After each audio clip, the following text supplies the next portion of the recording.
عدی کے دادا عبید بن عازب رضی اللہ عنہ سے روایت ہے کہ نبی اکرم صلی اللہ علیہ وسلم نے مستحاضہ کے سلسلے میں فرمایا، وہ ان دنوں میں جن میں اسے حیض آتا ہو نماز چھوڑے رہے، پھر وہ غسل کرے اور استحاضہ کا خون آنے پر ہر نماز کے لیے وضو کرے، روزہ رکھے اور نماز پڑھے۔ جامع ترمذی حدیث نمبر 126۔ یہ حدیث صحیح ہے۔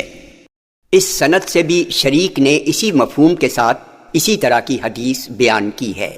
جامع ترمذی حدیث نمبر 127۔ یہ حدیث صحیح ہے۔ حمنہ بنت جہش رضی اللہ عنہا کہتی ہیں کہ میں سخت قسم کے استحاضہ میں مبتلا رہتی تھی۔ میں نبی اکرم صلی اللہ علیہ وسلم کی خدمت میں مسئلہ پوچھنے اور آپ کو اس کی خبر دینے کے لیے حاضر ہوئی۔ میں نے آپ صلی اللہ علیہ وسلم کو اپنی بہن زینب بنت جہش کے گھر پایا تو عرض کیا، اللہ کے رسول، میں سخت قسم کے استحاضہ میں مبتلا رہتی ہوں، اس سلسلے میں آپ مجھے کیا حکم دیتے ہیں؟ اس نے تو مجھے صوم و صلات دونوں سے روک دیا ہے۔ آپ نے فرمایا، میں تجھے روئی رکھنے کا حکم دے رہا ہوں، اس سے خون بند ہو جائے گا۔ انہوں نے عرض کیا، وہ اس سے زیادہ ہے، روئی رکھنے سے نہیں رکے گا۔ آپ نے فرمایا، تو لنگوٹ باندھ لیا کرو۔ کہا، خون اس سے بھی زیادہ آ رہا ہے۔ تو آپ نے فرمایا، تم لنگوٹ کے نیچے ایک کپڑا رکھ لیا کرو۔ کہا، یہ اس سے بھی زیادہ ہے، مجھے بہت تیزی سے خون بہتا ہے۔ تو نبی اکرم صلی اللہ علیہ وسلم نے فرمایا، تو میں تجھے دو باتوں کا حکم دیتا ہوں، ان دونوں میں سے تم جو بھی کر لو تمہارے لیے کافی ہوگا، اور اگر تم دونوں پر قدرت رکھ سکو تو تم زیادہ بہتر جانتی ہو۔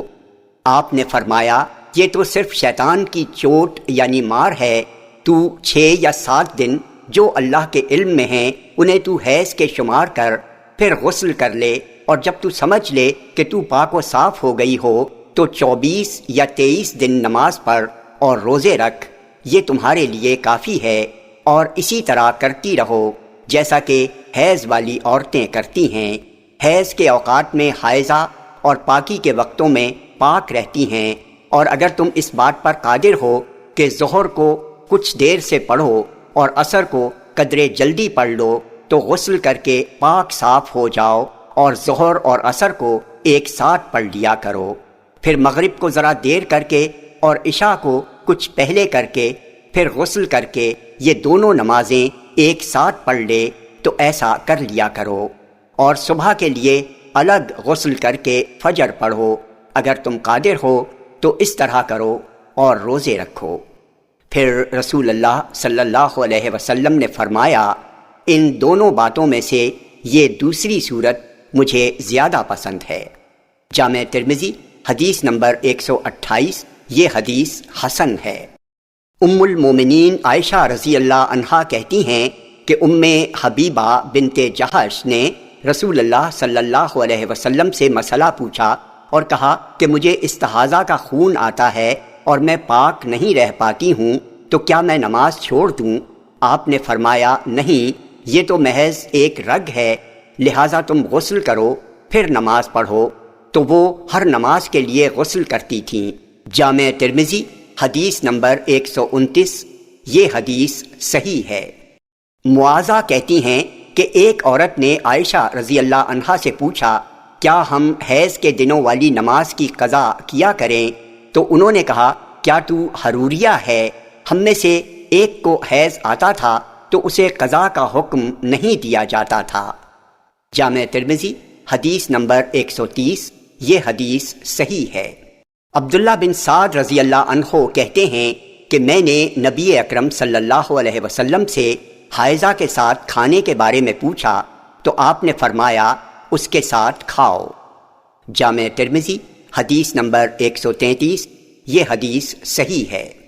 ام المومنین عائشہ رضی اللہ عنہا سے روایت ہے کہ رسول اللہ صلی اللہ علیہ وسلم نے مجھ سے فرمایا، مسجد سے مجھے بوریا اٹھا کر دو، تو میں نے عرض کیا، میں حائضہ ہوں۔ آپ نے فرمایا، تیرا حیض تیرے ہاتھ میں نہیں ہے۔ جامع ترمذی حدیث نمبر 134۔ یہ حدیث صحیح ہے۔ ابو ہریرہ رضی اللہ عنہ سے روایت ہے کہ نبی اکرم صلی اللہ علیہ وسلم نے فرمایا، جو کسی حائضہ کے پاس آیا یعنی اس سے جماع کیا، یا کسی عورت کے پاس پیچھے کے راستے سے آیا، یا کسی کاہن نجومی کے پاس غیب کا حال جاننے کے لیے آیا، تو اس نے ان چیزوں کا انکار کیا جو محمد صلی اللہ علیہ وسلم پر نازل کی گئی ہیں۔ جامع ترمذی حدیث نمبر 135۔ یہ حدیث صحیح ہے۔ اسماء بنت ابی بکر رضی اللہ عنہما کہتی ہیں کہ ایک عورت نے نبی اکرم صلی اللہ علیہ وسلم سے اس کپڑے کے بارے میں پوچھا جس میں حیض کا خون لگ جائے، تو آپ صلی اللہ علیہ وسلم نے فرمایا، اسے کھرچ دو، پھر اسے پانی سے مل دو، پھر اس پر پانی بہا دو اور اس میں نماز پڑھو۔ جامع ترمذی حدیث نمبر 138۔ یہ حدیث صحیح ہے۔